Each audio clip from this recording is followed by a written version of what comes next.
ആസഫ് ജീവിതം മുഴുവനും ദേവാലയത്തിൽ പാട്ടുപാടി ദൈവത്തെ മഹത്വപ്പെടുത്തിക്കൊണ്ടിരുന്നത്.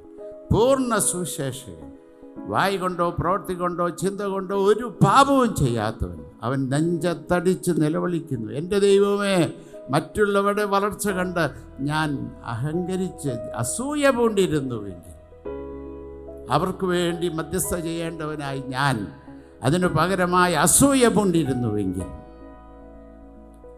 സമ്പത്താണ് ദൈവത്തിൻ്റെ അനുഗ്രഹത്തിൻ്റെ മാനദണ്ഡമെന്ന് ഞാൻ വിശ്വസിച്ചിരുന്നുവെങ്കിൽ, കാര്യസാധ്യത്തിനു വേണ്ടി ദൈവമേ ഞാൻ നിന്നെ ആരാധിച്ചിരുന്നുവെങ്കിൽ, ദൈവമേ ഈ തെറ്റായ മൂല്യങ്ങൾ എൻ്റെ തലമുറകളിലേക്ക് ഞാൻ കൈമാറിയിരുന്നുവെങ്കിൽ, എൻ്റെ ദൈവമേ ഞാൻ തലമുറകളോട് ദ്രോഹം ചെയ്യുമായിരുന്നുവല്ലോ.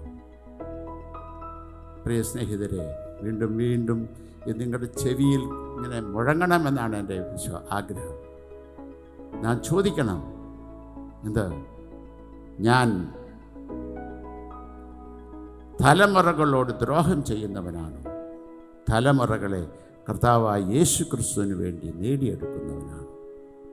അതായിരിക്കണം ഈ കാലഘട്ടത്തിൻ്റെ ആവശ്യം. അതാണ് അത്യാവശ്യം. അതാണ് അവർ കൈവിട്ടു പോകാൻ അനുവദിക്കാൻ പാടില്ല.